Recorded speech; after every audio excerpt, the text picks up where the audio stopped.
Hello, my name is Hearing Pixels from A1musicproductions.com, and today I'm going to be showing you 5 things you might not have known about FL Studio. Now, these 5 things are more for beginners, but hey, you might not have known about them. So, let's get started. So this first one is about changing the color of the playlist and piano roll. I've had a lot of people ask me how to do this because it's kind of hard to find. It's not in the normal view tab.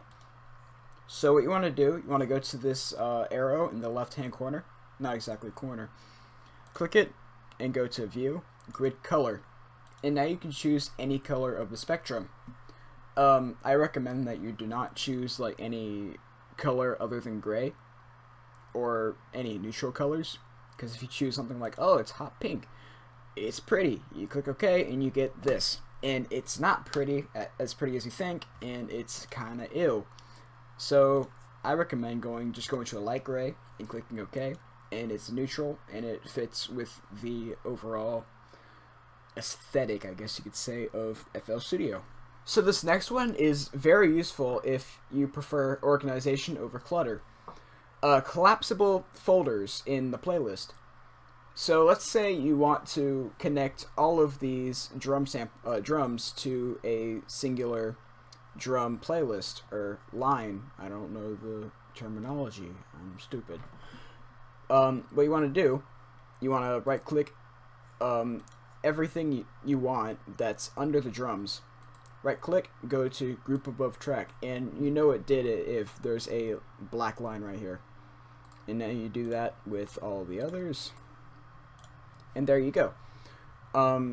What you can do, you can double click the little mover thingy, once again, I'm not good with terminology, on the drums, and it goes down really small. I'm not good with this kind of stuff. It collapses, if you will. So you hit play, and you can hit the mute button, and they all mute, which is really, really cool. And if you want them to uncollapse, if you want them to get bigger again, you just click it once, and there you go. This next one is for people that have larger VSTs, including Massive and especially Serum. If you add too many instances of a large VST and you don't have a very strong CPU, your CPU will start to load up, and once it gets too high, it will start clipping out the track.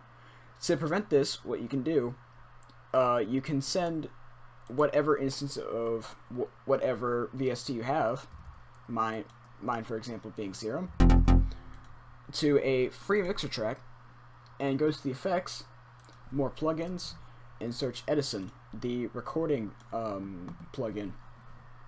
What you want to do, hit record right here, go to on play, and hit play. And as you can see, it's recording the bass part.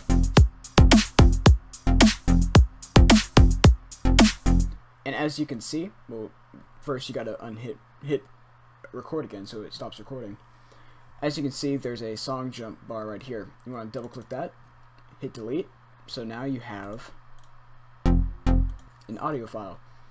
Now, to bring this to the playlist, you want to go over here, the bottom right button, click that. It's sent to playlist as audio clip and to channel. Now if you go to playlist, here you go. It's awesome. It's a little off for some reason, so you can just do this, shorten that and bring that over here. So when you mute the original,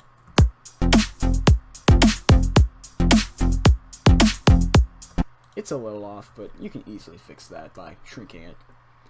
So now, also, let's mute that again. You go to the mixer and hit play. It took the audio recording to the mixer as well. So now you can go to Edison and delete that. Now what I do, I just in case remember what notes I played and what preset of Serum or Massive that I used, just in case I need to bring it up again. But now you have an audio recording, and you can also export it out to make stems now. This next one is for people that have MIDI keyboards or use the typing keyboard to make chords, for example. So I'm just going to bring up a instance of FL keys. Excuse me. And I'm just going to mess around with the chords a bit. They're not good, but let's say they are good. You work on a good chord progression, and it's really good, but then you're called by your mom or something to go do the dishes or take out the trash. When you come back and sit back down in your chair, you realize, oh crap, I forgot the progression, and for the life of you, you can't figure out what the chord progression was. No matter. You want to go into piano roll, go to tools, and go to dump score log to selected pattern.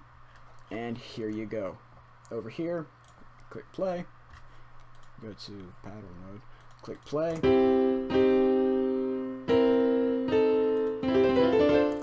and everything that I just did, that I just typed, it's now in the piano roll.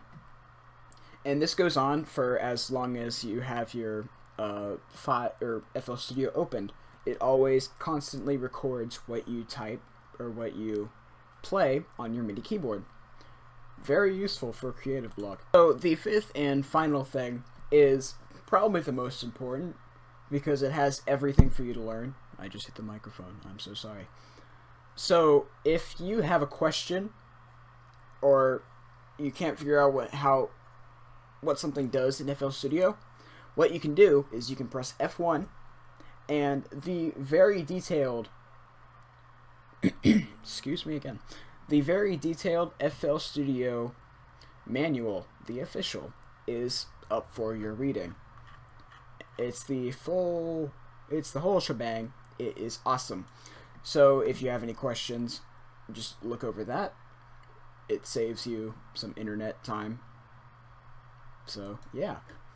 I hope you enjoyed and I hope you learned something from this video. I am Hearing Pixels and I will see you later.